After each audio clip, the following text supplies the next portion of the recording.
kegiatan silaturahim ini akan meningkatkan nilai-nilai strategis coordination and teamwork. Ya, kita semakin solid dalam bekerja sama yang sangat diperlukan untuk menciptakan sinergi dan kolaborasi antar unit kerja dan menghasilkan sesuai dengan visi dan misi DPKL. Kegiatan silaturahim ini ya, yang dilakukan di menjelang Ramadan merupakan salah satu program kerja BI Religi DPKL yang dilaksanakan pada bulan Ramadan.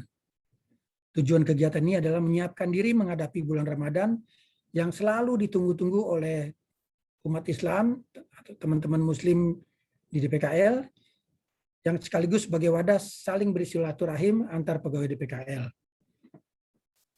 Tema kegiatan yang dipilih kali ini adalah hikmah bulan Ramadan untuk meningkatkan motivasi kerja yang akan disampaikan oleh Bapak Ustadz Dr. Muhammad Nasih, ya, di mana hal ini sangat dekat dengan kehidupan sehari-hari sehingga diharapkan dapat memperbaharui motivasi kerja kita semua dengan selalu berpikir kreatif, menciptakan inovasi, serta hal-hal positif lainnya untuk memberikan kontribusi terbaik bagi lembaga yang kita banggakan, yaitu Bank Indonesia.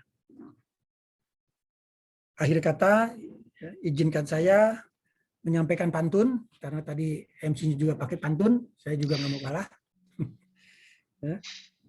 Jalan-jalan ke kota Medan, banyak delman mangkal di tepi pantai. Selamat menunaikan ibadah puasa di bulan Ramadan untuk teman-teman Muslim DPKL yang kami cintai. Terima kasih, Pak. Demikian, kiranya Tuhan Yang Maha Esa melindungi kita semua, ya. Dan saya ucapkan sekali lagi selamat mengikuti acara ini. Ya. Mungkin nanti kami bersama teman-teman Kristiani yang juga menghadiri acara ini, pada waktu yang beberapa menit lagi, kami juga ada acara BI Religi, Pak Ustadz dan teman-teman semua, ya, yaitu acara perayaan Paskah, gitu ya. Untuk itu izinkan kami mohon pamit, ya, pada waktunya nanti dari acara ini. Demikian, semoga di bulan yang penuh berkah dan ampunan, Bapak Ibu pegawai Muslim dan Muslimah DPKL diberikan kesehatan, kekuatan, dan kelancaran dalam menjalankan ibadahnya. Amin. Demikian, selamat siang. Terima kasih Bapak. Terima kasih, Pak.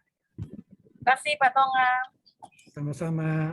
Terima kasih, Pak. Terima kasih. Terima kasih kepada Bapak Tongam P. Simanjuntak atas sambutan dan arahan yang telah diberikan kepada kita semua. Tentu dalam upaya menjadikan DPKL yang solid dan kompak, maka tadi sesuai dengan pesan Pak Tongam, kita bisa saling berkumpul di acara silaturahim pegawai DPKL jelang Ramadan 1442 Hijriah. Terima kasih sekali lagi, Pak. Jangan lupa juga nanti ada acara buka bersama, tolong diatur secara virtual ataupun semi virtual. Baik, Bapak. Baik. Siap. Baik, Bapak Ibu, sebelum kita lanjutkan ke acara inti, izinkan saya terlebih dahulu membacakan CV dari narasumber kita. Boleh kami pamit ya, Pak Ustadz dan teman-teman semua, Bu Pipi, Bu Fitri, dan Terima kasih, Pak Baik, Tongam. Pak Tongam. Terima kasih. Terima kasih. Terima kasih Bapak. Pak Tongam. Baik, sebelum kita ke acara selanjutnya, izinkan saya untuk membacakan CV dari narasumber kita pada siang hari ini. Nama lengkap Dr. Muhammad Nasih, lahir di Rembang 1 April 1979, domisili di Jakarta, pekerjaan saat ini pengajar ilmu politik di FISIP Universitas Muhammadiyah Jakarta, dan pasca sarjana ilmu politik Universitas Indonesia.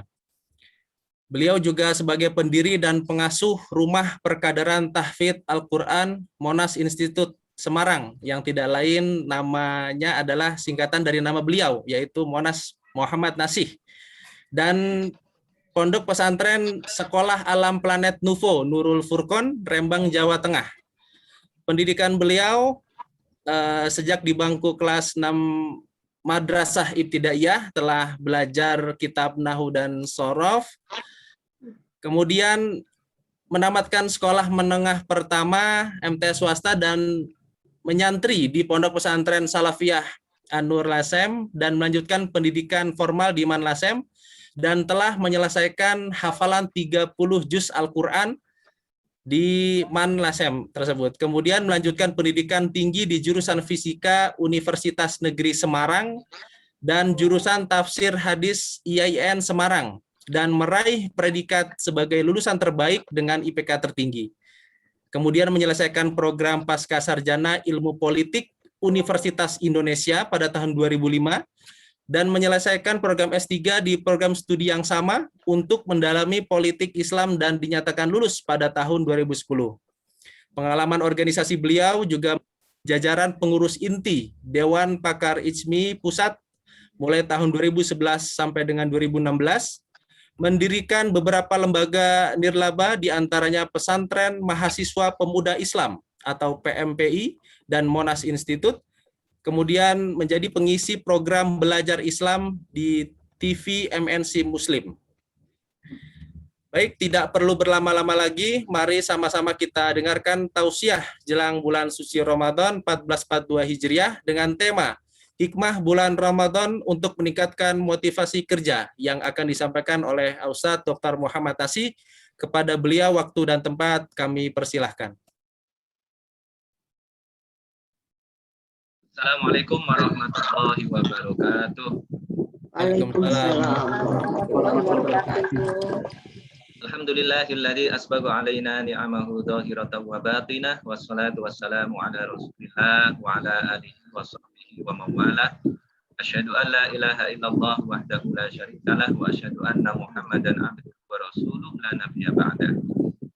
Yang terhormat Bapak Tongam Simanjuntak, Kepala DPKL yang baru saja melanjutkan agenda beliau. Kemudian Ibu Bibih Dewi Purusitawati, Kepala Grup di DPKL. Kemudian Ibu Fitri Andayani, Kepala Grup di DPKL juga. Para Bapak, Ibu, Kepala Divisi, para pegawai dan keluarga besar DPKL yang berbahagia. Saya punya waktu berapa ini, Pak Moderator? Rosid? 30 menit, Ustaz. 30 menit ya. Karena 30 menit tadi saya menyampaikan slide itu tidak banyak-banyak. Tapi saya ingin mengingatkan kepada kita semua bahwa sesungguhnya agama Islam itu adalah agama yang merupakan kelanjutan dari agama-agama sebelumnya. Jadi teman-teman yang beragama non-Islam, beragama Kristen, beragama Katolik itu ya senior sebenarnya dalam hal agama itu lebih dulu. Dan banyak cara beribadah yang sesungguhnya juga merupakan kelanjutan dari agama sebelumnya, termasuk puasa ini. Nah, tetapi justru kita ini yang Muslim kadang-kadang tidak tepat dalam memahami puasa ya. Jadi ayat ya ayyuhalladzina amanu kutiba alaikumusiyam kama kutiba alal ladzina min qablikum la'allakum tattaqun. Al-Baqarah ayat 183 itu sering dikutip ya oleh para ustadz untuk ceramah itu sesungguhnya adalah puasanya umat masa lalu. Puasanya umat Nasrani itu. Nah, itu dilakukan oleh umat Islam era awal. Sebelum puasa kita. Jadi ayat 183 dan 184 itu adalah puasanya umat-umat sebelum Islam yang kemudian dijalankan oleh umat Muslim yang pertama. Nah, kemudian baru diganti oleh Allah Subhanahu wa taala karena agama Islam ini adalah agama yang menyempurnakan agama-agama sebelumnya gitu, sesuai dengan teks Al-Qur'an dan hadis Nabi Muhammad. Ajarannya tadi secara fundamental sama. Kemudian ada syariah-syariah yang diubah oleh Allah Subhanahu wa taala dalam rangka untuk menyempurnakan. Maka di dalam klaim Islam ini adalah agama yang paripurna. Nah, kira-kira begitu.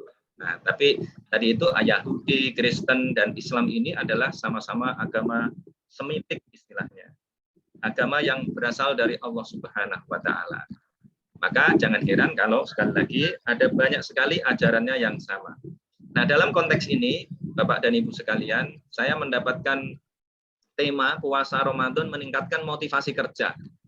Nanti contoh-contoh yang saya sampaikan juga ada juga contoh yang berasal dari agama-agama yang lain yang juga memiliki tradisi puasa tadi. Kalau dalam tradisi Yahudi misalnya, kita bisa menemukan kasus Raja Tolut. Ini konteksnya pada zaman itu kan zaman perang ya.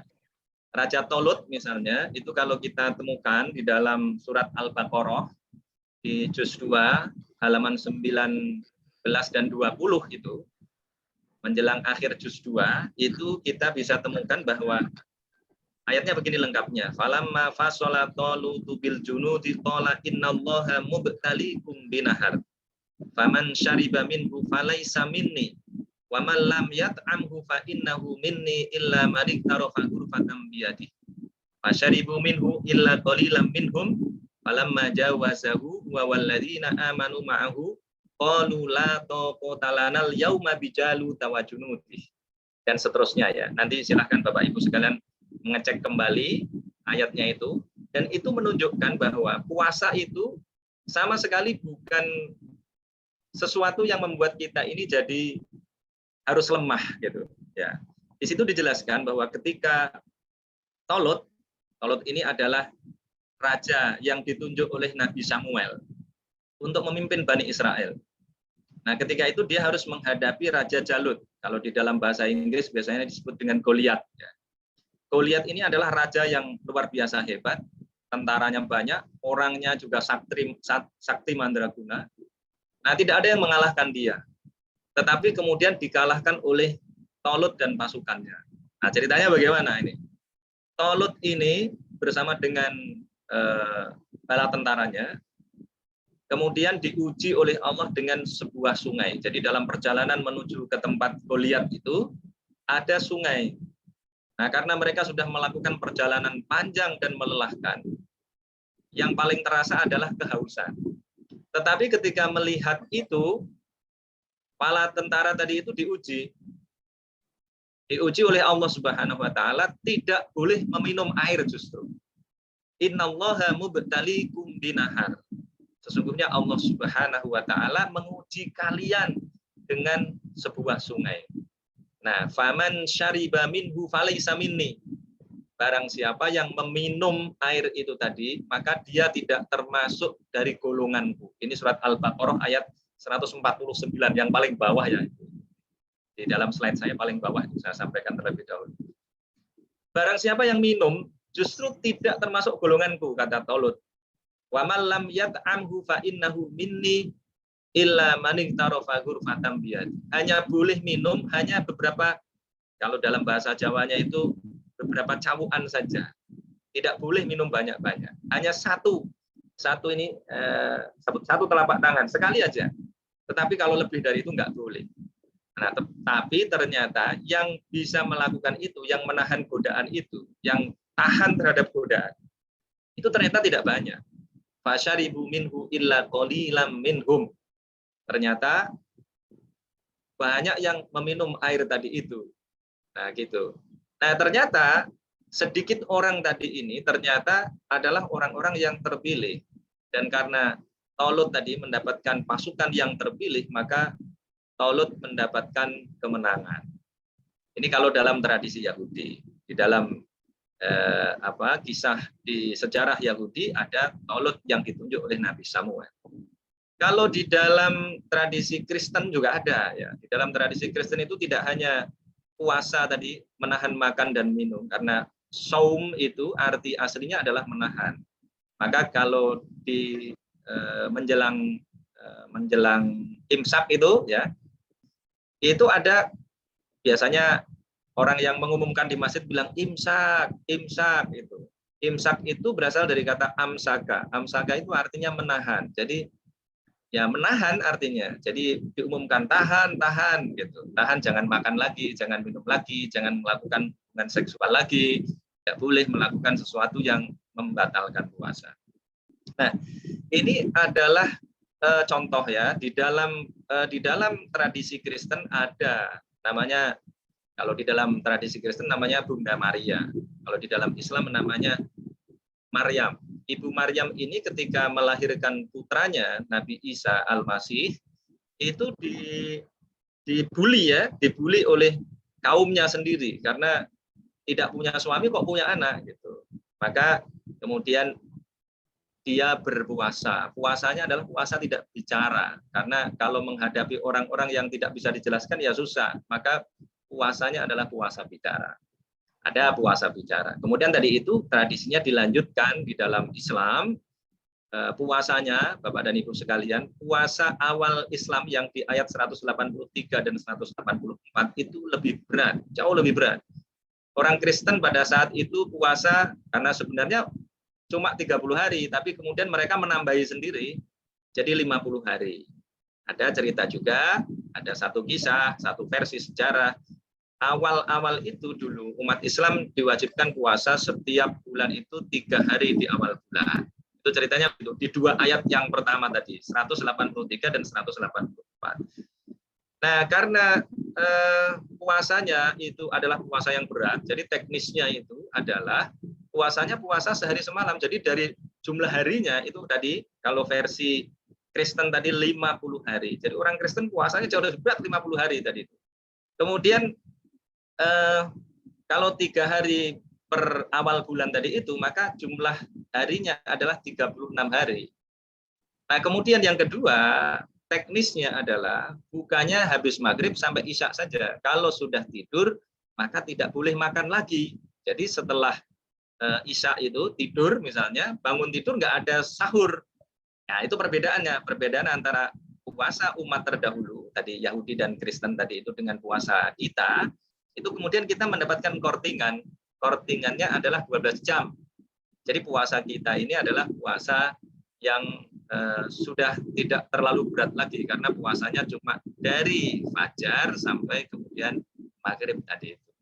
Nah, Bapak dan Ibu sekalian, ini karena waktu saya hanya 30 menit, ya, maka saya ingin memanfaatkan ini dengan baik, bahwa puasa itu sama sekali tidak merupakan hambatan bagi kita untuk bekerja.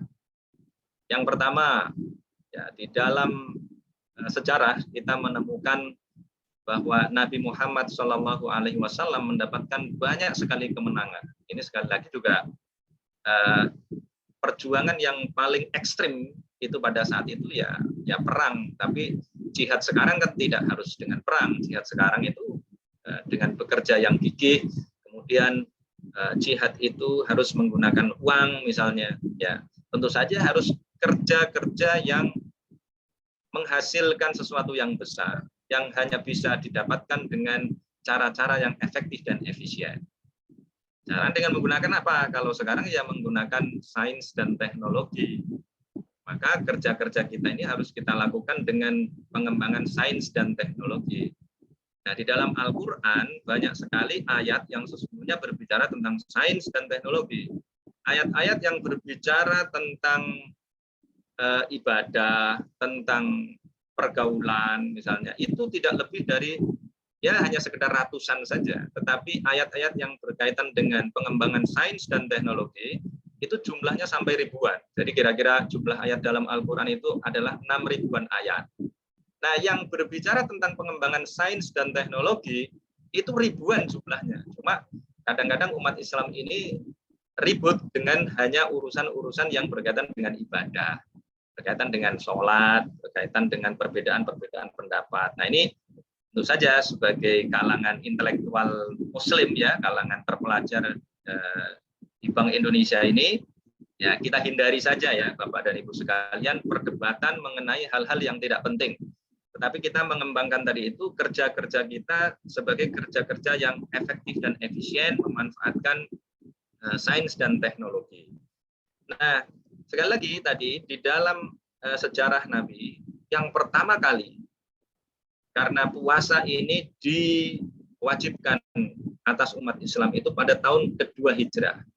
Jadi sebelumnya belum ada puasa, itu belum ada. Nah, kemudian kemudian diwajibkan pada tahun kedua Hijrah, pada bulan Ramadan. Nah, ini ayatnya ada di 185. Itu ayat yang syahrul Ramadan allazi unzila fihil Qur'an hudal linnas wa bayyinatin minal huda wal furqan. Faman syahida minkum syahra falyasumhu. Oh ya, mungkin perlu saya jelaskan sedikit ya. Kalau puasa itu sebenarnya awalnya kalau di ayat 184 itu pilihan bentuknya. Pilihannya bagaimana? Orang yang mampu puasa tetapi tidak mau puasa itu boleh. Jadi Bapak dan Ibu yang di BI ini karena punya uang yang cukup itu boleh tidak puasa dulu. Syaratnya apa? Syaratnya memberikan makan pada satu orang miskin. Ya. Wa 'alal ladzina yutiqunahu fidyatun ta'amu miskin. Wa man tatawwa'a khairan fa huwa khairul lah wa antasumu khairul lakum in kuntum ta'lamun. Jadi awalnya puasa itu adalah wajib pilihan. Jadi yang kuat puasa silahkan puasa, tapi boleh tidak berpuasa, syaratnya memberikan makan pada satu orang miskin. Tetapi berpuasa lebih baik. Nah, ternyata dari puasa dengan mekanisme yang tadi itu banyak orang mengalami kegagalan.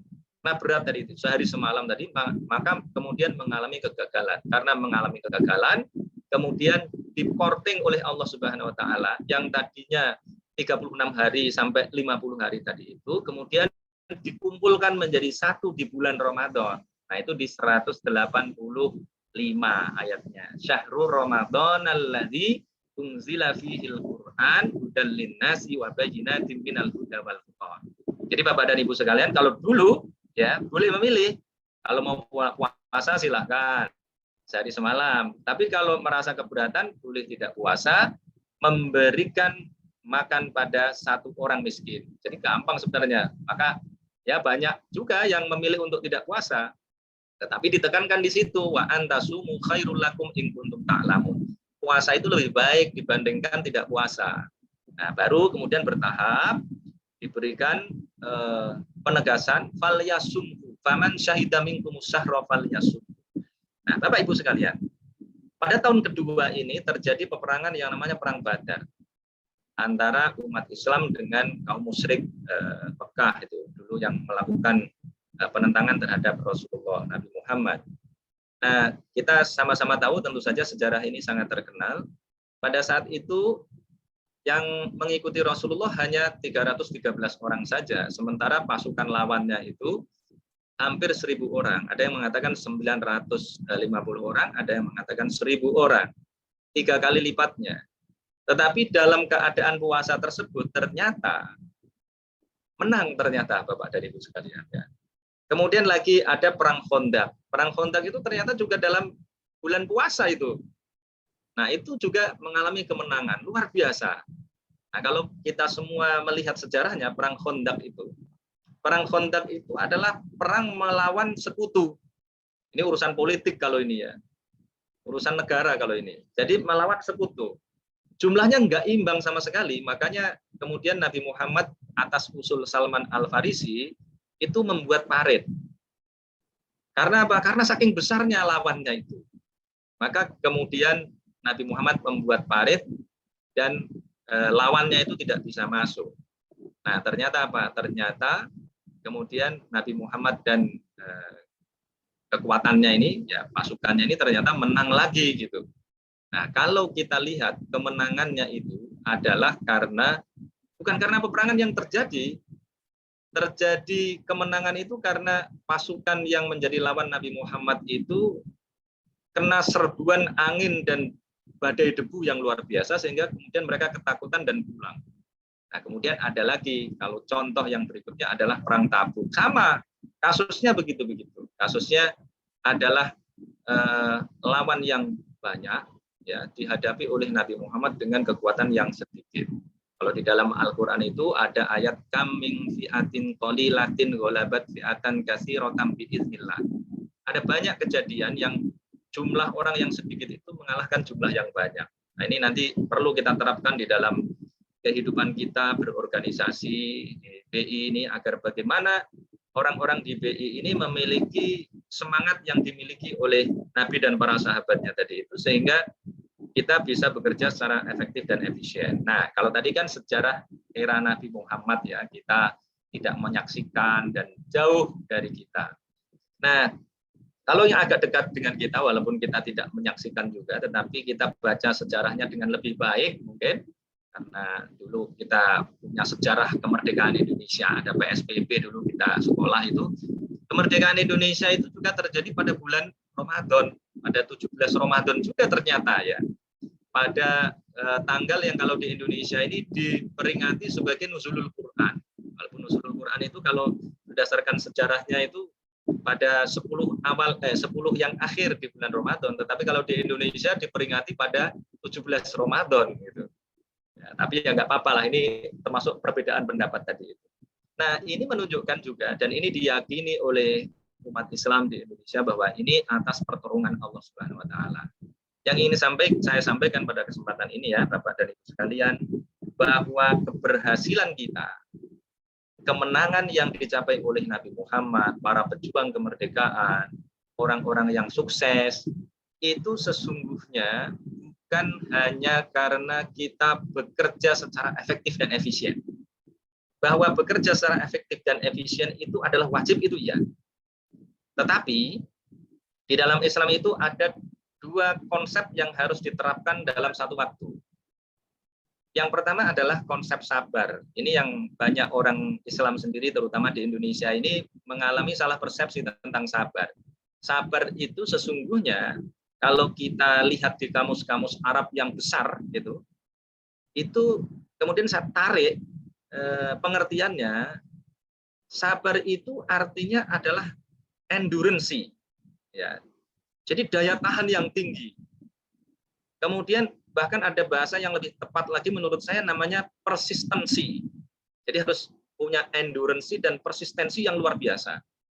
Karena apa? Karena kata sabar itu diartikan begini, digambarkan bahwa sabar itu adalah orang yang mendaki puncak bukit, sementara untuk sampai puncak bukit itu jalannya hanya satu, terjal licin, dipenuhi batu-batu yang bisa membuat kaki berdarah-darah. Misalnya Ibu Pipih misalnya ya. Kan pasti kita doakan nanti suatu saat jadi gubernur BI ya kan. Misalnya. Kan harus ada usaha, nggak mungkin nggak ada usaha. Nah, usaha yang luar biasa itu yang disebut dengan sabar. Nggak boleh cuma diam-diam aja misalnya. Harus melakukan kerja-kerja yang keras, kerja-kerja yang efektif, efisien, punya banyak teman, punya banyak kolega yang nanti memperjuangkan di DPR misalnya, kemudian sampai ke presiden misalnya. Kayak Pak Peri misalnya jadi gubernur BI kan karena temannya banyak gitu ya, temannya Pak Jokowi, teman anggota-anggota DPR melakukan lobby bisa, itu adalah usaha, bagian dari usaha. Itulah yang disebut dengan sabar. Maka di dalam Al-Quran 2 kali disebutkan, itu ada wasta'inu bis-sabri was-sholah. Wasta'inu, meminta tolonglah kalian bis-sabri, dengan sabar. Sabar tadi itu adalah kerja yang optimal. Nah, tadi itu yang dilakukan oleh Rasulullah itu kerja yang optimal. Wasta'inu bis-sabri, dengan kerja yang optimal, dengan endurance tinggi, dengan persistensi. Gitu. Tetapi jangan lupa, ada yang kedua, namanya was-sholah. Sholah itu berasal dari kata sholah, yusolli sholatan. Sholah itu artinya adalah doa. Arti aslinya itu doa. Jadi berdoa. Jadi setelah kita sabar, kita melakukan usaha, kita sabar. Maka, nah yang terkenal di kalangan kita itu adalah sabar dan tawakal, atau ikhtiar dan tawakal, Bapak dan Ibu sekalian. Kita kalau tadi itu kan wasta'inu bis-sabri was-sholah. Sabar dan sholat. Maksudnya usaha penuh perjuangan dengan kesabaran tinggi, kemudian berdoa. Nah, istilah lain yang sering kita dengar adalah ikhtiar dan tawakal. Ikhtiar itu apa? Ikhtiar itu sesungguhnya berasal dari kata khair. Khair itu artinya lebih baik. Nah, ikhtiar kemudian itu bahasa Arab, ikhtiar itu. Kemudian diserap ke dalam bahasa Indonesia menjadi usaha. Jadi kalau ikhtiar itu dianggap usaha, padahal arti aslinya adalah ikhtiar itu adalah mencari yang terbaik. Jadi khair itu artinya yang terbaik. Nah, bagaimana caranya mendapatkan yang terbaik? Yang pertama ya harus tadi usaha dengan sepenuh ketahanan. Jadi jangan pernah menyerah misalnya. Ya. Nah, tapi juga caranya ternyata tidak hanya satu. Misalnya ibu-ibu dulu, bapak-bapak juga memilih pasangannya. Itu tidak hanya dengan merayu. Misalnya saya aja deh misalnya. Saya memikat istri saya itu tidak hanya dengan merayu, tapi usaha membuktikan misalnya. Dulu usaha yang saya lakukan karena istri saya ini adalah, ini saya gunakan contoh saya sendiri, nanti kalau ibu-ibu nanti malah tersinggung ibu-ibu ya. Saya menikahi anak dosen saya. Saya tahu, wah ini kalau saya tidak usaha jadi dokter muda, saya nggak mungkin diterima ini sama ibunya, karena ibunya dosen saya. Saya usaha, bagaimana caranya lulus dokter muda gitu. Nah, setelah jadi dokter baru saya berani melamar istri saya. Istri saya juga begitu. Saya tanya, saya ditolak 4 kali, tapi saya pantang menyerah gitu. Karena saya menganggap bahwa ini calon terbaik ini di antara yang lainnya. Jadi ya nggak apa-apa, malu-malu dikit nggak apa-apa itu. Karena tadi harus sabar. Nah, kemudian bagaimana caranya? Selain ada ikhtiar, ada namanya ibu-ibu, ada namanya sholat istikharah. Jadi itu dari akar kata yang sama. Ikhtiar itu dalam konteks usahanya. Nah, istikharah itu dalam konteks doanya. Gitu. Jadi ada ikhtiar, ada istikharah. Itu kan satu akar kata ya. Cuma kalau ibu-ibu nanti kalau belajar bahasa Arab dikit-dikit nanti baru nyambung ini yang di sini ini. Nah, itu ikhtiar dan istikharah. Ikhtiar dalam konteks usaha. Pakai tangannya, gampangannya gitu. Nah, kemudian istikharah itu usaha dengan doanya. Maka namanya sholat istikharah. Istikharah itu minta yang terbaik. Nah, sekarang ada lagi. Kalau yang kita kenal itu kan ikhtiar dan tawakal. Usaha dan tawakal. Tawakal itu sesungguhnya juga berasal dari bahasa Arab. Diserap ke dalam bahasa Indonesia namanya wakil. Maka ada wakil gubernur BI, ada wakil presiden, ada wakil rakyat, ada dewan perwakilan rakyat. Wakil itu sesungguhnya artinya adalah penguasa. Jadi wakil rakyat itu penguasa rakyat. Kalau wakil presiden itu adalah penguasa kalau presidennya lagi nggak ada. Gitu. Jadi penguasa kalau presidennya nggak ada. Wakil gubernur BI atau deputi gubernur BI itu adalah penguasa kalau gubernur BI-nya lagi nggak ada. Gitu.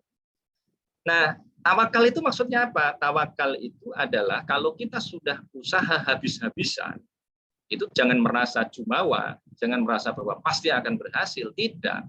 Terlalu banyak faktor yang menyebabkan usaha yang kita lakukan itu gagal. Kenapa? Karena Allah Subhanahu wa taala itu Maha Kuasa. Maka kemudian setelah melakukan usaha habis-habisan, kita harus berdoa. Kita harus menyerahkan semuanya kepada Allah. Nah, kalau kita sudah melakukan usaha habis-habisan, kemudian menyerahkan semuanya kepada Allah, karena kita sadar betul bahwa yang berkuasa itu adalah Allah, maka kan ada 2 kemungkinan. Kemungkinan yang pertama adalah kita mendapatkan sesuatu yang kita usahakan. Kata Ali bin Abi Thalib, kalau kita mendapatkan sesuatu yang kita usahakan dengan sungguh-sungguh tadi itu, maka kita berterima kasih sekali. Gampangannya gitu bahasa yang digunakan oleh Ali bin Abi Thalib. Kenapa kok sekali? Karena kita mendapatkan sesuatu yang kita inginkan. Tapi kalau kita sudah usaha betul-betul tadi itu sepenuh kekuatan dengan sabar, kita sudah berdoa, tapi Allah tidak memberikan, maka kita bersyukur 2 kali. Kenapa? Karena Allah memilihkan sesuatu yang lain yang pasti nanti itu ujungnya itu pasti akan lebih baik. Nah, Bapak-bapak dan Ibu sekalian pasti kalau pernah menjalankan ini pasti merasakan ya, ternyata yang dipilihkan Allah itu ternyata lebih baik. Tapi sekali lagi syaratnya adalah kita melakukan usaha yang luar biasa, kemudian tadi itu menyerahkan segalanya kepada Allah Subhanahu wa taala. Maka Bapak dan Ibu sekalian, di ayat 186 itu kan tidak ada hubungannya dengan puasa. Tadi yang saya baca 185 itu menjelaskan tentang puasa Ramadan. Kemudian ayat 187 itu adalah mekanisme puasa umat Islam yang merupakan kortingan 50% dari puasa umat masa lalu. Itu ayatnya uhilla lakum lailatas syiyamir rafasu ila nisaikum hunna libasul lakum wa antum libasul lahun, dan seterusnya ya. Dulu malam-malam tidak boleh makan, malam-malam tidak boleh berhubungan suami istri. Tetapi tadi karena banyak yang gagal, sahabat banyak yang mengalami kegagalan, nggak kuat menahan hasrat makan, minum, hubungan seksual terutama, maka kemudian dikorting 50%, malam boleh gitu, boleh berhubungan suami istri gitu. Nah, di tengah-tengah antara ayat 185 dan 187, berarti 186, itu ada ayat begini. Ayatnya pendek. Wa idza sa'alaka ibadi anni fa inni qarib. Ujibu da'watad da'i idza da'ani falyastajibu li wal yu'minu bi la'allahum yarshudun. Artinya adalah wa idza sa'alaka, dan ketika bertanya kepadamu Muhammad, ibadi hambaku, dan ketika hambaku bertanya kepadamu Muhammad, maksudnya begitu, anni tentang aku, fa inni qarib, fa inni maka sesungguhnya aku itu qaribun, dekat. Saya ini dekat. Bahkan di dalam Al-Qur'an dikatakan wa nahnu aqrabu ilaihi min hablil warid. Aku itu lebih dekat dibandingkan urat nadinya sendiri, urat lehernya sendiri gitu. Urat leher kita itu lebih jauh dibandingkan Allah. Allah lebih dekat gitu. Fa inni qarib. Kemudian Allah Subhanahu wa taala menambahkan ujibu da'watad da'i, ujibu, mengijabahi, diijabah oleh Allah ya. Itu bahasa Indonesia sudah.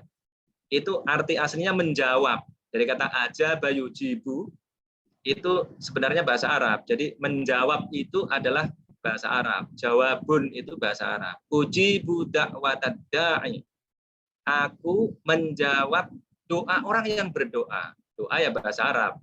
Nah, ujibu da'watad da'i idza da'ani, ketika dia berdoa kepadaku. Ujibu da'watad da'i idza da'ani falyastajibu li. Nah, syaratnya adalah maka hendaklah mereka hamba-hambaku tadi itu falyastajibu li, juga menjawab panggilanku. Bagaimana caranya berdoa tadi itu? Berdoa, sholat, pada saat sholat. Falyastajibu li wal yu'minu bi, dan hendaklah mereka beriman kepadaku, percaya kepadaku, la'allahum yarsyudun, agar mereka mendapatkan petunjuk. Nah, jadi dari sini Bapak dan Ibu sekalian, ajaran Al-Qur'an tadi itu jelas sekali bahwa harus seimbang antara usahanya harus dilakukan secara efektif dan efisien, kemudian harus diakhiri dengan berdoa, atau bukan diakhiri yang pas ya, dibersamai dengan doa kepada Allah. Tadi gambarannya ada ikhtiar dan istikharah. Ada ikhtiar, ada usaha dan tawakal kepada Allah. Nah, dengan demikian ya Bapak dan Ibu sekalian, kita bisa bekerja dengan baik sepenuh tenaga kita, tetapi jangan lupa juga tadi banyak ayat-ayat Al-Qur'an yang mendorong kita agar mengembangkan sains dan teknologi, sehingga kita menggunakan sains dan teknologi dalam kerja-kerja kita itu merupakan juga kewajiban agar kita ya, tidak ketinggalan, umat Islam tidak ketinggalan. Saya kira itu ya Bapak dan Ibu sekalian. Mohon maaf ini kalau kepanjangan Pak Moderator. Saya kira itu yang bisa saya sampaikan, Bu Pipi, ya ibu-ibu yang lain. Terima kasih atas kesempatannya. Jika ada kekurangan saya mohon maaf. Wabillahi taufiq wal hidayah. Wassalamualaikum warahmatullahi wabarakatuh. Waalaikumsalam warahmatullahi wabarakatuh. Alhamdulillahirabbil alamin. Terima kasih Ustadz atas tausiah yang telah disampaikan. Semoga kita yang mendengarkan bisa mengamalkan apa yang tadi disampaikan oleh Ustadz. Selanjutnya Ustadz, kami memohon kesediaan untuk memimpin doa demi kesempurnaan kita dalam menyambut bulan suci Ramadan 1442 Hijriah. Silakan Ustadz. Baik, Bapak dan Ibu sekalian, marilah kita berdoa semoga kita mendapatkan keberkahan di bulan Ramadan, keberkahan untuk diri kita, keluarga kita, instansi kita, umat dan bangsa kita. Bismillahirrahmanirrahim. Alhamdulillahirabbil alamin. Hamdan yuwafi ni'amahu wa yukafi mazidah. Ya Rabbana lakal hamdu wa lakasy syukru kama yanbaghi li jalali wajhikal karim wa 'azimi sultanik. Rabbana zalamna anfusana wa illam taghfir lana wa tarhamna lanakunanna minal khasirin. Rabbana ighfir lana wa liwalidina warhamhum kama rabbawna shighara. Ya Allah, ya Tuhan kami seringkali menzalimi diri kami sendiri. Seandainya Engkau tidak mengasihi kami, tidak menyayangi kami, niscaya kami akan termasuk orang-orang yang merugi. Ya Allah, ya Tuhan kami, ampunilah diri kami, ampunilah kedua orang tua kami, dan sayangilah mereka seperti mereka menyayangi kami pada saat kami masih kecil, ya Allah. Rabbana anzilna munzalam mubaraka wa anta khairul munzilin. Ya Allah, ya Tuhan kami, berikanlah kami tempat yang penuh dengan keberkahan, karena Engkau adalah sebaik-baik zat yang menempatkan kami. Rabbana hab lana min azwajina wa dzurriyyatina qurrata a'yunin waj'alna lil muttaqina imama. Ya Allah, ya Tuhan kami keluarga yang baik, keluarga yang menyenangkan hati kami, dan nanti bisa menjadi pemimpin orang-orang yang bertakwa. Ya Allah, tunjukkanlah pemimpin-pemimpin kami, semoga mereka terbimbing ke jalan yang benar, semoga mereka membawa umat dan bangsa ini kepada jalan yang benar, dan membawa kepada keadilan, kesejahteraan, kemakmuran. Rabbana atina fid dunya hasanah wa fil akhirati hasanah wa qina adzabannar. Ya Allah, ya Tuhan kami, berikanlah kami kebaikan di dunia, kebaikan di akhirat. Ya Allah, ya Tuhan kami, berikanlah berkah kepada kami di bulan Ramadan, dan semoga kami bisa menjumpai Ramadan ini, menyaksikan bulan Ramadan ini, dan bisa menjalankan ibadah di dalamnya dengan optimal. Subhana rabbika rabbil izzati amma yasifun wa salamun alal mursalin walhamdulillahi rabbil alamin. Alhamdulillahirabbil alamin. Semoga Allah Subhanahu wa taala mengabulkan doa kita semua. Baik, para hadirin yang kami hormati, tibalah kita di penghujung acara. Namun sebelum kita akhiri, kami memohon kepada Bapak Ibu bisa mengaktifkan kamera Zoom-nya, karena kita akan melakukan sesi saling menyapa dan saling memaafkan. Caranya, Bapak Ibu dapat saling menyapa dan saling memaafkan ke layar Zoom tepat di bagian atas, kanan, kiri, dan bawah. Jadi mungkin di sini ada operator Mas Aan, bisa ditampilkan dengan layar view, galeri view. Oke. Contohnya, saya contohkan terlebih dahulu. Jadi saya akan menyapa rekan saya di sebelah kanan, ada Mbak Dian. Ya, Assalamualaikum Mbak Dian. Mohon maaf lahir dan batin. Sebelum Waalaikumsalam Mas Ocit, mohon maaf. Waalaikumsalam, ya seperti itu. Di sebelah kiri saya ada Mas Dana ini. Mas Dana, Assalamualaikum Mas Dana. Waalaikumsalam warahmatullahi wabarakatuh. Mohon maaf lahir dan batin, Mas. Maaf lahir Sehat-sehat batin. selalu. Ya, seperti itu Bapak Ibu. Baik, silahkan Bapak Ibu untuk mengaktifkan kameranya dan saling menyapa satu sama lain. Assalamualaikum dia. Waalaikumsalam Ustaz. Amin. Mohon maaf lahir dan batin.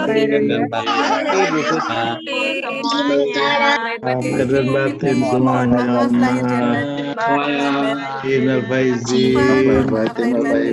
Batin semuanya. Batin Bapak Ibu. Jalan berpuasa.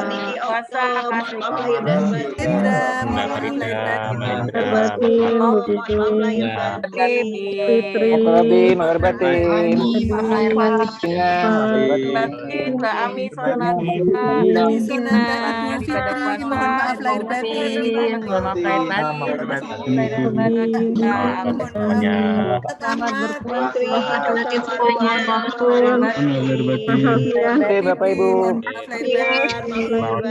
Sudah puasa, Mbak Budi. Dan mudah-mudahan dalam puasa. taala. Mohon maaf lahir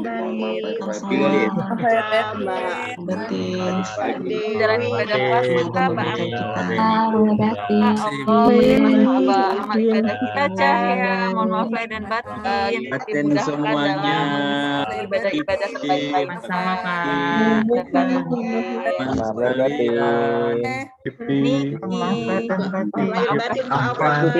Niki. Ya, selamat menjalani Assalamualaikum. Saryadi, mohon maaf dan batin dengan menjalankan ibadah puasa, sama Bu Pipi. Aldrina. dalam menjalani Mas Sakti, mohon maaf lahir dan batin. Mari ibadah puasa di bulan Ramadan ini. Bapak Ibu semua, Semoga Allah menerima amal ibadah kita dan dalam menjalannya. Yani, Niki. Bang Apan, puasa Bang Apan. Mohon maaf lahir dan batin. Menjalani ibadah. Mohon maaf lahir dan batin. Aji, mohon maaf lahir dan batin. Semoga amal ibadah kita diterima oleh Allah Ta'ala. Mohon maaf lahir dan batin. Nanti tausiahnya Kita cahaya Niki. baik, terima kasih Bapak Ibu untuk sesi silaturahim kita, saling memaafkan, saling menyapa. Alhamdulillah sudah kita lakukan. Semoga kita dapat lebih siap lagi, lebih hikmat lagi untuk menghadapi bulan suci Ramadan 1442 Hijriah. Selanjutnya, sebelum saya akhiri, ada beberapa pengumuman yang ingin saya sampaikan terkait dengan partisipasi program BI Religi White. Dapat kami informasikan untuk partisipasi program tilawah Satker PKL. Saat ini yang berpartisipasi sudah berjumlah 35 pegawai muslim dari 182 pegawai muslim. Dengan target total juz selama 1 bulan, kita akan sekitar sebanyak 723 juz yang akan kita baca. Kemudian untuk program wakaf Al-Quran juga ada 70 pegawai muslim yang ikut berpartisipasi dari 182 pegawai muslim dengan total target mushaf atau Al-Quran sebanyak 305 mushaf. Jadi bagi Bapak Ibu yang sudah mendaftarkan diri di hari sebelumnya, nanti akan kami informasikan kembali untuk pengumpulan atau dana nanti akan ditransfer ke rekening khusus BI Religi DPKL. Nanti akan kami informasikan melalui email. Kemudian yang selanjutnya Bapak Ibu, sebelum diakhiri pula, kami BI Religi DPKL mengingatkan kembali untuk selalu bisa mengikuti kegiatan BI Religi White dengan mencantumkan format satkernya DPKL dengan nama DPKL di depan, kemudian underscore nama Bapak Ibu semua, sehingga dapat terhitung nanti sebagai partisipasi kegiatan BI Religi White. Demikian Bapak dan Ibu yang kami hormati, dengan telah diumumkan target program tilawah dan wakaf Al-Quran pegawai DPKL, maka berakhir pula rangkaian acara kita pada sore hari ini. Kami mengucapkan terima kasih atas kehadiran dan partisipasi Bapak dan Ibu dalam kegiatan ini, serta kami memohon maaf apabila terdapat hal-hal yang kurang berkenan selama berlangsungnya acara. Hari Raya makan rendang, ditambah juga dengan nasi. Jika memang panjang, insya Allah bisa bertemu kembali. Billahi taufiq wal hidayah, fastabiqul khairat. Wassalamualaikum warahmatullahi wabarakatuh. Waalaikumsalam warahmatullahi wabarakatuh. Terima kasih Ibu Pipi, Mbak Dina, mohon maaf lahir dan batin. Semua mohon maaf lahir batin. Mohon maaf lahir batin. Kalian semuanya. Mas Sakti, terima kasih. Pak Ustadz, terima kasih. Syukran Ustaz. Terima kasih ya Pak Ustadz. Terima kasih banyak atas Pak Ustadz. yang luar biasa. Terima kasih Mohon maaf lahir dan Ustadz. batin. lahir batin.